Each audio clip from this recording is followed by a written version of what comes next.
그가 아들이시면서도 받으신 고난으로 순종함을 배워서. 한 번 더 읽겠습니다. 그가 아들이시면서도 받으신 고난으로 순종함을 배워서. 아멘. 우리는 지금 대제사장 예수 그리스도를 더욱 깊이 알아가고 있는 중입니다. 세상에서 이보다 더 중요한 직무를 가진 이가 없고, 세상에서 예수님의 이 직무를 온전하고 완전하게 감당하신 이가 없습니다. 여호와 하나님께서 나는 여호와라 다른 이가 없느니라, 나는 여호와라 나밖에 다른 신이 없느니라 이렇게 선포하신 것처럼 예수님 외에는 중보자와 대제사장이 존재하지 않습니다. 그렇다면 왜 우리에게는 중보자가 필요합니까? 다 아는 사실이지만 우리가 여기서부터 다시 이 물음에서부터 다시 시작해 봐야 됩니다. 왜 중보자가 필요합니까? 죄 때문입니다. 죄인은 하나님의 거룩하신 빛에 나가면 죽임을 당합니다. 죄인은 스스로 하나님께 나아갈 수도 없습니다.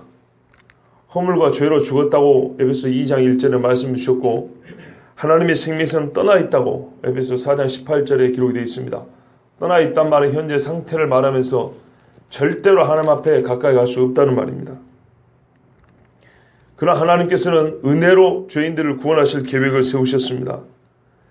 물론 모든 사람이 아니라 아브라함의 씨라고 여김을 받는 사람들만 구원하실 계획을 세웠습니다. 왜냐하면 모든 사람을 다 구원한다면 이 어리석은 사람은요, 자기가 구원받은 게 은혜인지 모릅니다.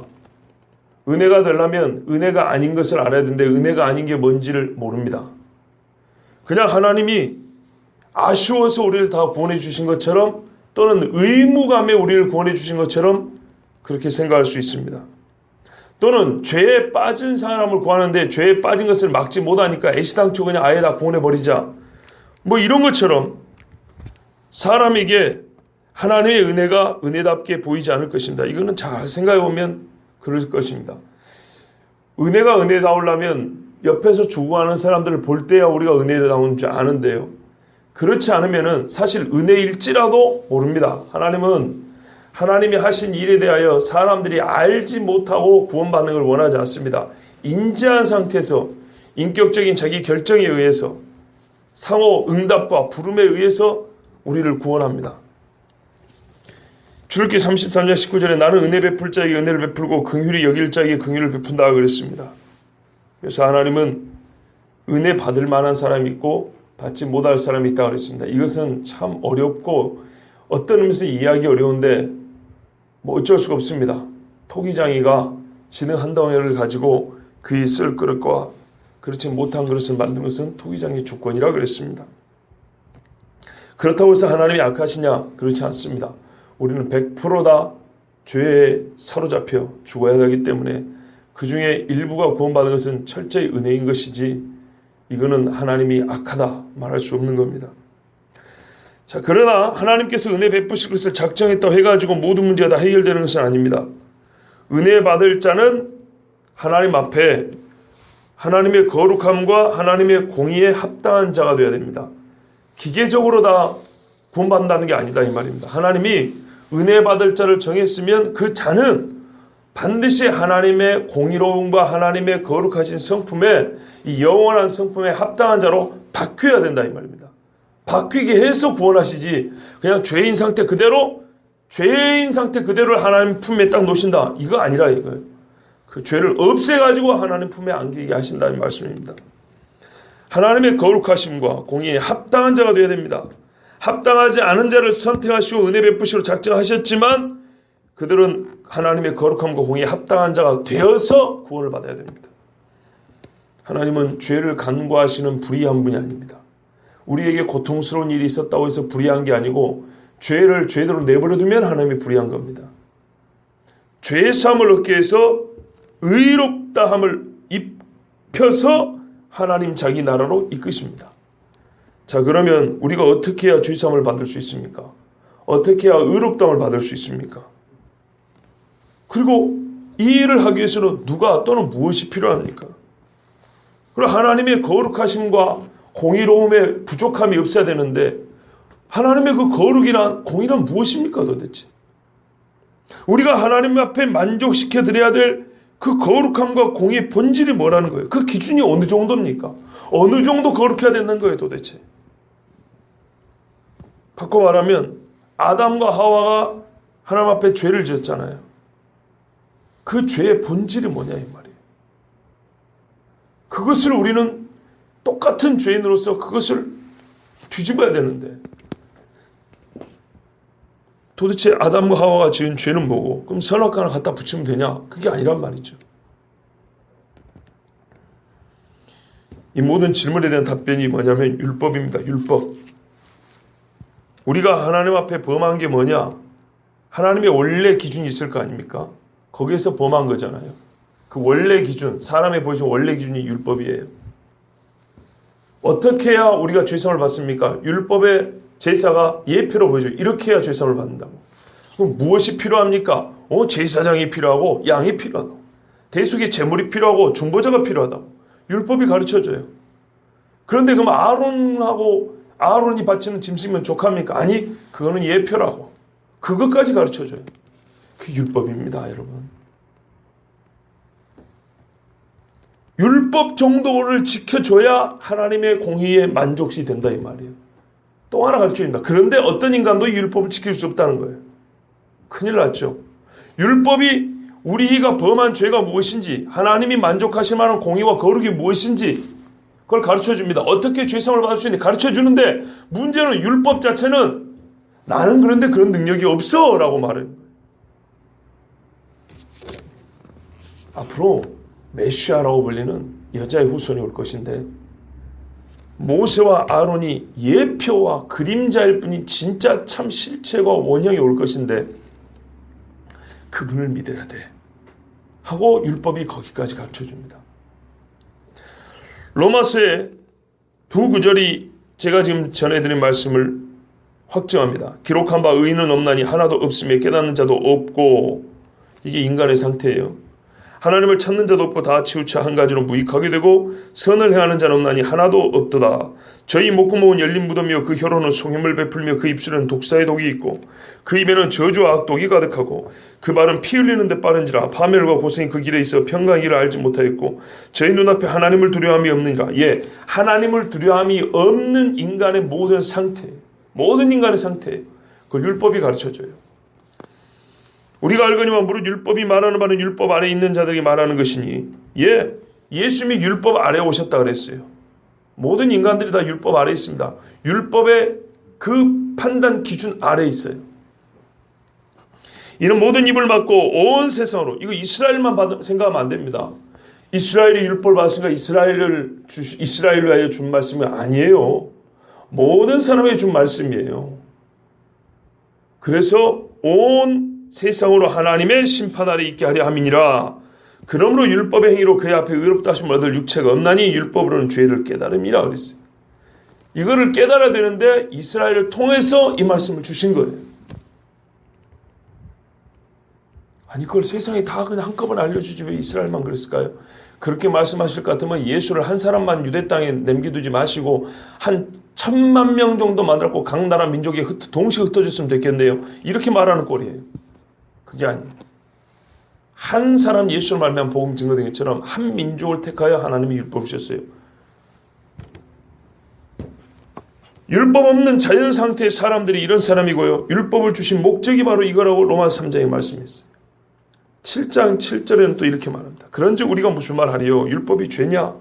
그럴 수 없느니라. 율법으로 말미암지 않고는 내가 죄를 알지 못하였으리니. 우리에게 가르쳐준다 그랬죠? 우리가 뭘 잘못했는지, 얼마나 잘못했는지, 그리고 어느 정도 회복해야 되는지, 어느 정도 완전해야 되는지, 그 일에 대해 우리는 얼마나 무능력하고, 그러면 누가 필요하냐? 피와 중보자가 필요하다는 거예요. 그러나 율법 그 자체로도 이 피와 중보자는 온전하게 우리에게 주지 못했다는 것입니다. 곧 율법이 탐내지 말라 하지 아니했다면 내가 탐심을 알지 못했으리라. 이 율법을 알고 나니 우리가 얼마나 하나님과 멀어진 자인가가 분명해졌어요. 에베소 말씀에 허물과 죄로 죽었고 하나님의 생명에서 떠나 있는 자입니다. 그래서 누가 필요하다고요? 피와 중보자가 필요하다고요. 그걸 이스라엘 사람들이 수백 년, 수천 년 동안 온 세상 사람들에게 가르쳐줍니다. 하나님이 율법을 통해서 죄인이 의롭게 되어 하나님과 화목하고 연합하기에 합당한 자가 될 수 있는 방법을 가르쳐 주세요. 이것이 바로 피와 중보자라고 그랬죠. 대속의 죽음입니다. 죽음은 죽음인데 자기 죄로 그렇게 의미 없이 죽는 게 아니고 대속적인 죽음입니다. 그것을 율법이 확실히 가르쳐 줍니다. 여러분, 거짓말 아니고 성경에서 대속의 죽음이 필요하다고 반복해서 이스라엘 사람들의 삶을 통해서 실제 이론이 아니라 실제를 통해서 가르쳐준 말씀이 뭡니까? 율법입니다. 이건 실제입니다. 그리 가르쳐줬어요. 누군가는 죄인 날로에 죽어야 된다는 걸 가르쳐줬어요. 레위기 17장에 육체의 생명 피에 있음이라. 내가 이 피를 너희에게 주어 제단에 뿌려 너희의 생명을 위하여 속죄하게 하였나니 생명이 피에 있으므로 피가 죄를 속하느니라. 피 흘림이 없은즉 사함이 없느니라 하고 레위기 말씀을 봐서 히브리서 9장 22절도 그렇게 말합니다. 누군가 나를 대신하여 죄를 지고 죽어서 피를 흘림으로 말미암아 죄인이 용서를 받고 의롭다함을 입는 겁니다. 다만 율법은 모형과 그림자로서 완전한 대속자의 죽음과 피를 계시해 주었을 뿐이에요. 구약시대 이스라엘은 그들의 메시아가 오길 이 율법을 보고 기다렸어요. 예수님도 율법이 나를 가리켜 기록한 거라고 그랬어요. 표집한 것 같다는 겁니다. 그리고 우리가 아는 바 약속된 메시아가 오셨으니 그는 나사렛 사람 예수 그리스도입니다. 그리스도 예수 안에 있는 속량으로 말미암아 하나님의 은혜로 값없이 의롭다 하심을 얻은 자 되었느니라. 속량, 대속의 죽음으로 말미암아. 로마서 3장 24절의 말씀입니다. 그러면 짐승의 피가 아닌 예수님의 피가 어째서 우리를 죄에서 속량하고 하나님과 화목하게 합니까? 우리는 이 말씀을 지금까지 숱하게 들었습니다. 히브리서 말씀을 기준으로 해서 짧게 요약을 하면 첫째, 예수님이 사람이기 때문입니다. 둘째, 그가 사람으로서 모든 연약함을 친히 경험하셔서 우리를 동정할 수 있는 분입니다. 친히 연약에 휩싸였기 때문입니다. 셋째, 사람이면서도 자기 죄로 죽은 자가 아니라 죄가 없는 사람이셨기 때문입니다. 넷째, 예수님은 신성의 충만을 가진 아들이면서도 중보자인 종으로서 성부 아버지께 완전하게 순종하셨기 때문입니다. 이게 우리가 읽은 하나님의 말씀입니다. 어제 오늘 읽은 여기까지 말씀 요약입니다. 왜 예수님이 진짜 중보자고 대제사장이냐? 이 네 가지 때문입니다. 다 기억나시죠? 오늘 말씀 보시면 그가 아들이시라도 받으신 고난으로 순종함을 배워서 우리 구원의 창시자를 고난을 통하여, 고난의 죽음을 통하여 구원의 창시자가 구원의 대장이 되기에 합당히 하셨다. 2장 17절 말씀과 지금 연결해서 우리가 지금 계속 보고 있습니다. 그 말씀의 반복입니다. 예수님은 죄만 사할 뿐만 아니라 죄의 사함 받은 자가 받을 영화로운 지위와 영광에 대한 본도 되셨어요. 이거 중요한 사실입니다. 이제부터 볼 말씀이 이거예요. 예수님은 죽으심으로 말미암아 우리를 구원하셨어요. 그리고 예수 믿는 자는 십자가 지고 따라오라 그랬죠. 그죠?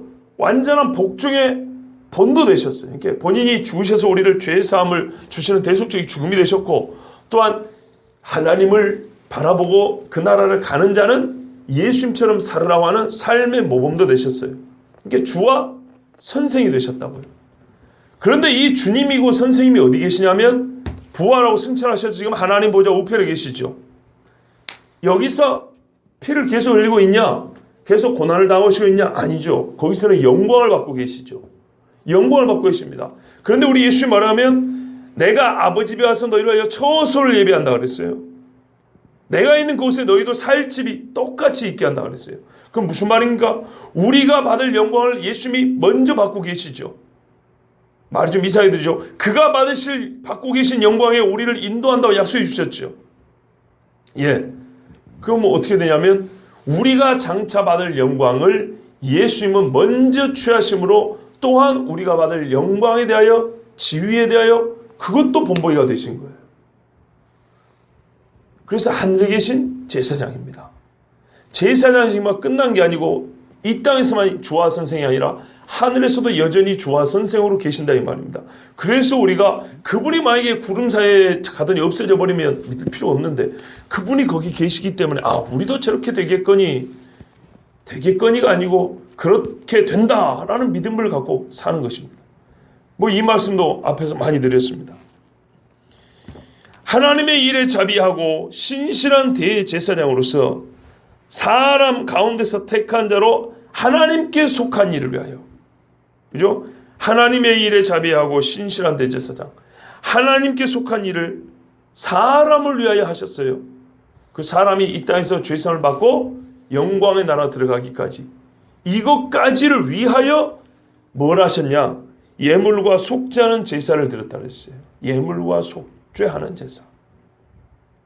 속죄하는 제사를 하겠는데 뭔 예물을 드렸을까요? 우리 예수님이 하나님 앞에 헌금을 많이 했습니까? 그렇지 않아요. 예수님의 죽으심 자체가, 예수님의 삶 자체가 하나님 앞에 속죄일 뿐만 아니라 예물도 됩니다. 우리가 제사장이 하는 일은요, 속죄만 한다고 생각하면 또 안 됩니다. 하나님 앞에 예물도 드립니다. 백성들이 많은 예물을 가져왔어요. 그걸 제사장을 통해서 하나님의 창고에 집어넣습니다. 하나님을 영화롭게 하는 일도 제사장이 합니다. 예물은 그 영광을 상징하죠. 그죠? 예물을 누구한테 드립니까? 어른이 아이한테 주는 선물을 예물이라 하지 않습니다. 낮은 자와 높은 자에게 드리는 선물을 예물이라 그럽니다. 그리고 그 은총에 감사해서 드릴 때 특별히 예물이라 그럽니다. 감사의 의미를 담을 때 제사장이 그걸 바칩니다. 하나님 앞에 백성에서 받아서 대신 그걸 바칩니다. 이 땅에 사는 자는 반드시 하나님을 영화롭게 해드려야 됩니다. 그 영화롭게 하는 일을 하나님께서는 제사장을 통해서 하셨습니다. 우리의 대제사장 예수 그리스도께서 친히 육체로 가던 때 자기를 사망으로부터 능히 구원하신 분에게 강력하게 부르짖으시고, 어제 7절 말씀입니다. 눈물과 기도와 부르짖음과 눈물로 기도와 간구를 들으셨고 또 친히 두려워하셨으므로 하나님께서 들으셨습니다. 이처럼 낮아지신 예수님, 낮아지지 않고는 죄인을 위한 중보자가 될 수 없었기 때문에 예수님은 이렇게 낮아지시기까지 해서 중보자의 사명을 감당하셨습니다. 그리고 그가 아들이시면서도 받으신 고난으로 순종함을 배워서 멜기세덱의 반차를 따른 제사장이라 인정을 받았습니다. 예, 지금부터 10장까지는 제사장 이야기를 할 겁니다. 그래서 제가 앞에 왜 제사장이 필요한가 이 이야기를 다시 한번 정리를 해드린 겁니다. 이 주제로 5장이 갑니다. 중간에 이 위대한 제사장이 주어졌음에도 불구하고 그 은혜를 받았음에도 불구하고 순종하지 아니한 자들은 경고가 있지만 전체로는 대제사장 예수님을 말씀합니다. 예수님은 고난받는 일들로 말미암아 순종하기를 배우셨습니다. 우리는 하나님 말씀 그대로 받아들여야 됩니다. 예수님이 순종을 배워야 됐다고?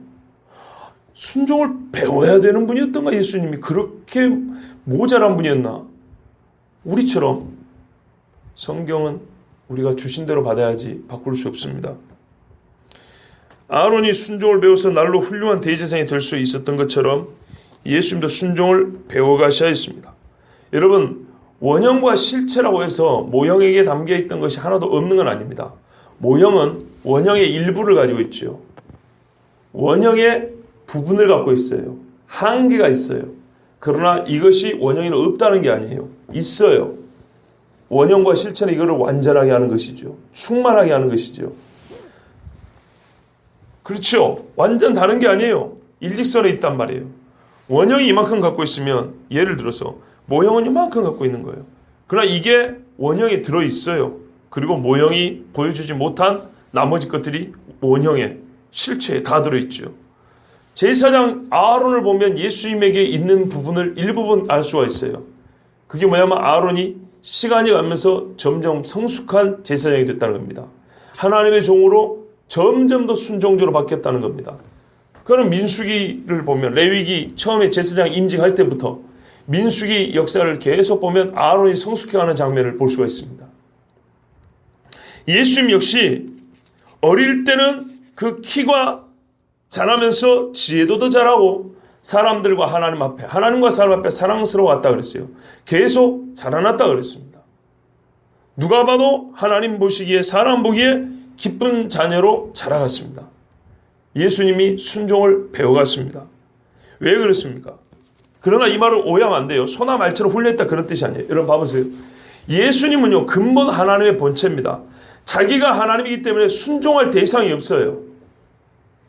똑같은 뜻을 행하지만 하나님이 하실 똑같은 일을 하지만 표현이 좀 그렇지만 이해하고 들으세요. 자기가 지휘자와 감독이면서 그 일을 하는 거하고 종이면서 하는 거하고는 다르죠. 근데 예수님이 이 땅에 어떻게 오셨다고요? 지휘 감독자로 오신 게 아니고 종으로 오신 거예요. 똑같은 일을 하는데 자기가 계획하고 하겠다고 한 일을 하는데 그 일을 어떤 지위와 어떤 자리에서 한다고요? 아들과 종의 자리에서 한다고요. 그럼 뭘 배워야 되죠? 순종을 배워야 돼요. 아버지가 하시고자 하는 일을 내가 아들로서 또한 왕이 하고자 하는 일을 종으로서 해나가는 거예요. 그래서 순종을 배워야 되는 거예요. 권위와 명령에 복종하는 자로서 사는 것을 배워야 했습니다. 왜냐하면 하나님과 동등된 지위를 자기가 버리고 왔기 때문에. 원하는 일이 아닌 것은 아니에요. 원하는 일이에요. 억지로 한 거 아니에요. 자원하는 마음으로 했어요. 자원하여 하였지만 종의 자리에서 하기 때문에 순종을 배워서 기쁨으로 그 일을 하셔야 됐던 거예요. 율법을 주신 자가 아니라 이제 율법 아래에 오셨다 그랬죠. 율법 아래에 서 있는 똑같은 사람으로서 율법의 권위를 높이면서 율법을 주신 자 하나님을 기쁘게 하는 그런 순종을 보여야 됐어요. 그때 어떻게 해요? 하나님이 영광을 받으세요. 요한복음 4장 34절에 예수께서 이르시되 나의 양식은 나를 보내신 이의 뜻을 행하며 그 일을 온전히 이루는 이것이니라 하셨고, 요한복음 14장 24절에 나를 사랑하지 아니하는 자는 내 말을 지키지 아니하나니 너희의 듣는 말은 내 말이 아니오 나를 보내신 아버지의 말씀이라. 내 말이 곧 아버지의 말씀이에요. 그러니까 뜻이 다르지 않아요. 그런데 예수님은 철저히 아버지의 주신 말씀만 하기로 작정하셨어요. 이게 순종을 배워서 하나님께 영광을 돌린 겁니다. 예수님은 아들이지만 배우지 않아도 되었지만 순종하는 것까지 배우셨어요. 그것도 고난을 통하여 배우셨어요. 이러므로 그가 완전하게 되어 구원의 창시자, 구원의 근원이 되신 거예요. 여기서 잊지 말아야 될 사실 하나 있습니다.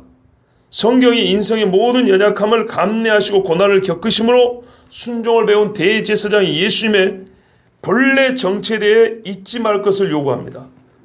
자꾸 이렇게 말하다 보니까 종, 대속자, 우리 지금 이걸 강조하고 있어요. 그런데 예수님에 대해서는 이것만 알면 안 돼요. 우리가 처음에 들었던 게 뭐죠? 처음부터 이렇게 이야기하면 오해 가능성이 있어요. 잘 듣지도 않을 뿐더러 예수님의 그 영광을 이렇게 낮춰 생각할 수 있기 때문에 처음에 가르쳐준 게 뭐예요? 천사보다 뛰어난 분이에요. 천사보다 뛰어난 예수님은 원래 어떻기 때문에요? 본체가 천사보다 뛰어나기 때문이죠. 바로 이것은 잊지 말고 이걸 잊지 만 상태에서 기억하는 상태에서 성육신하셔서 중보자로 사시고 순종할까지 배우셨던 그 대제사장 예수님을 더하여 배우라 이런 말입니다. 그래서 오늘 말씀에도 이걸 놓지 않고 그가 아들이실지라도 이 말씀을 한 거예요. 아들이실지라도. 요거를 빼도 말은 돼요. 7절에서부터 말이 된다 이 말입니다. 그의 경건하심으로 말미암아 들으심을 얻었느니라. 그가 받으신 고난으로 순종하려 이래도 틀린 말이 안 되는데 거기다가 그가 아들이실지라도 이 말씀을 넣은 것을 우리가 기억해야 된다는 말씀입니다. 이 말씀에서 우리가 크게 두 가지 알 수 있습니다. 첫째, 그는 아들이십니다. 내가 여호와의 명령을 전하노라. 여호와께서 내게 이르시되 너는 내 아들이라. 오늘 내가 너를 낳았도다. 내게 구하라. 내가 이방 나라를 내 유업으로 주리니. 낳고만 만 게 아니에요. 뭘 준다고? 이방 나라를 아들에게 준대요. 내 소유가 땅끝까지 이르리로다. 내가 철저으로 그들을 깨뜨리며 질그릇같이 부수리라 하시도다. 나라들을 이렇게 부수는 아들이 원래 이런 분이에요. 이런 아들을 잊으면 안 된다 이 말입니다.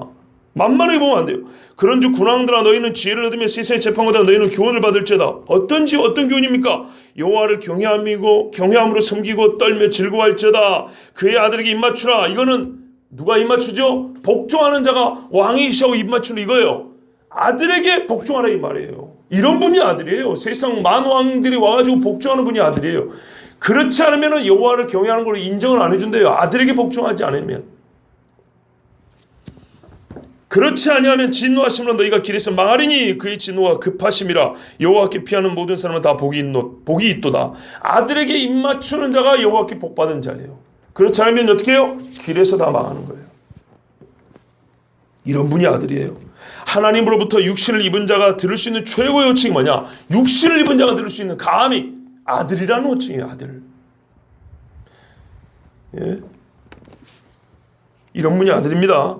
그래서 천사가 비교될 수 없어요. 처음부터 모세와 아론이 비교 안 된다 그러면 히브리 사람들은 싫어해요. 거부해버려요. 그래서 천사부터 얘기한 거예요. 본래 천사가 비교한 하나님 그 본체다. 아들은. 그 다음에 아론, 모세, 여호수아 이제 이런 이야기를 하는 겁니다. 우리는 이미 거기서 들었던 거예요. 이거 잊지 말라는 거예요. 두 번째입니다. 아들이 실제라도 뭐 했다고요? 고난을 통하여 순종함을 배웠다 그랬어요. 고난을.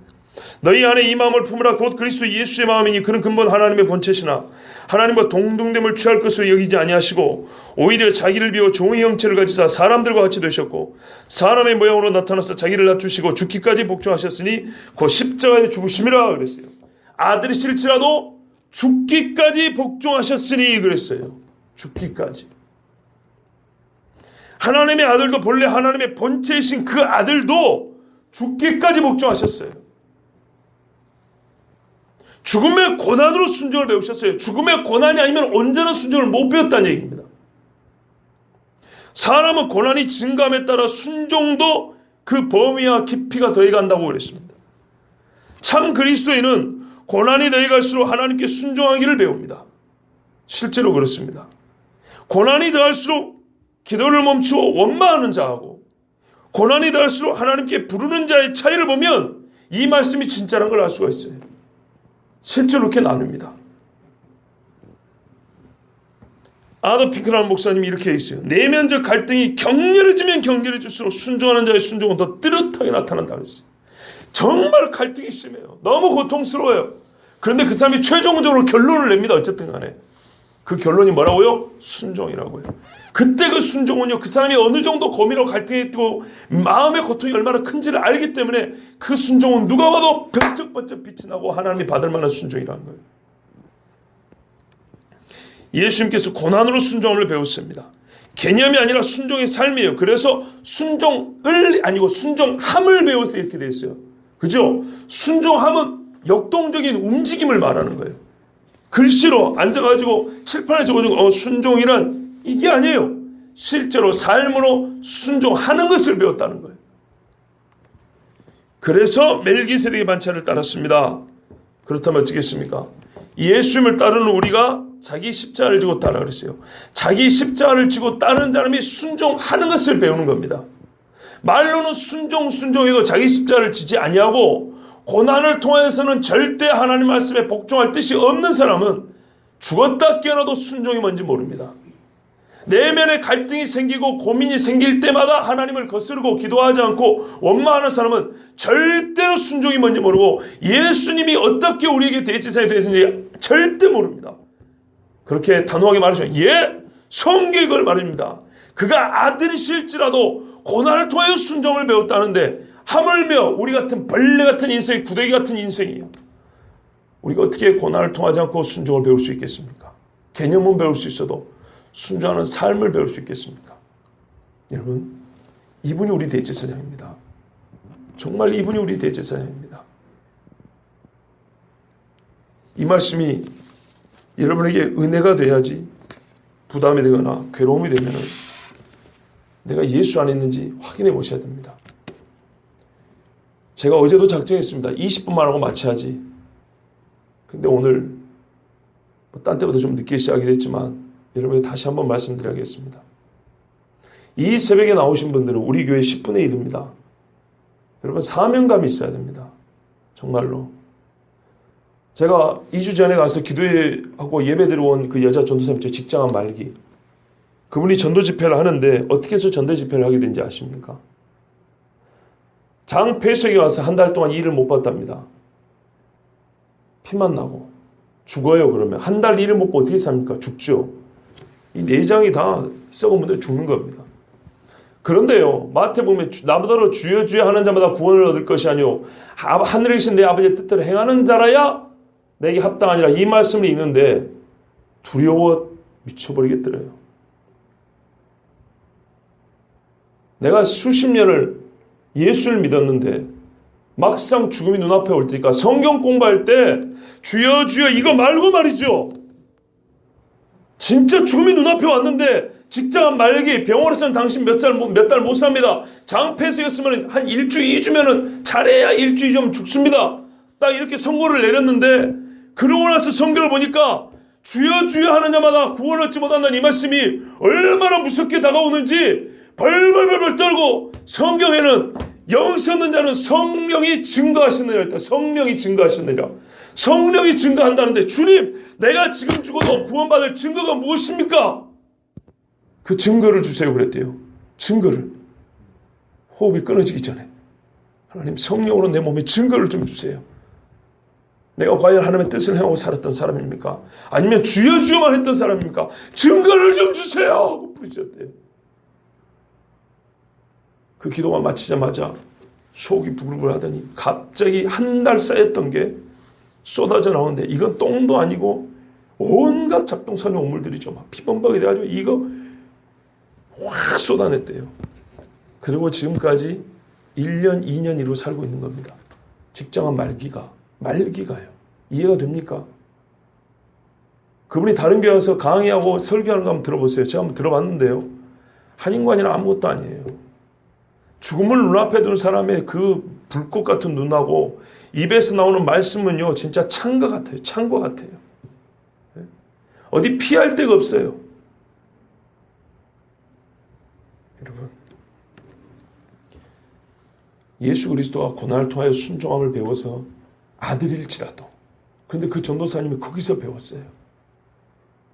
모두 다 똑같은 정도의 고난은 아니지만 동일하게 어쨌든 고난을 통하여 예수 믿는 자는 순종을 배웁니다. 그때 진짜와 가짜가 판가름 납니다.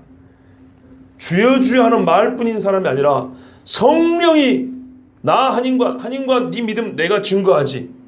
여러분 각자 이름을 한번 넣어보세요.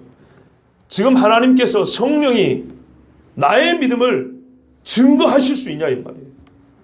너는 예수님이 맞다고 말로만 주여 주여 하는 사람 아니고 진짜 예수님이 맞다고 성령이 옆에 있는 교인들 말고 성령이 내 속을 꿰뚫는 성령이 증거할 수 있겠습니까? 이게 없으면요 하나님과 아무 상관이 없는 사람입니다. 바깥 어두운 데 가서 이를 갈며 슬피운다고 던져버린다 그랬어요. 문 닫아버리고 모른다 그랬어요. 근데 왜요? 불법을 행하는 자들아. 정말 죽음을 눈앞에 둔 사람이 이렇게 말을 하니까요. 다르더라고요. 본인도 그랬대요. 이 말씀의 무게가 너무너무 다르더래요. 감당할 수 없이 무겁더래요. 여러분, 정말 이 새벽에 하나님 앞에 나와서 예배하고 기도한다는 건요. 귀한 일입니다. 너무너무 귀한 일입니다. 특권의식을 가질 필요는 없지만은 정말로 귀한 자리인 것을 아시고 우리 교회와 성도를 위해서 기도해 주시고요. 연약한 자와 고난이 올 때마다 순종을 배우기는커녕 원망하고 실족하는 자들을 위해서 기도해야 합니다. 이것이 이 자리에 있는 우리의 이유입니다. 이유. 왜 대제사장이 필요하냐 이유가 이렇게 복잡하고 길고 깊어서 듣고 또 들어야 되는 것처럼 여러분 나에게 누군가 당신이 왜 여기 있냐고 물어보면 뭐라고 대답하시겠습니까? 아까 말씀드린 게 그 이유 중에 하나입니다. 매우 중요합니다. 꼭 우리도 예수님처럼 고난으로 순종함을 배우기를 바라고요. 그 고난으로 순종함을 배우지 못하는 약한 영혼들을 위해서 기도하는 깨어있는 주의자들 다 되시길 바랍니다. 기도하겠습니다.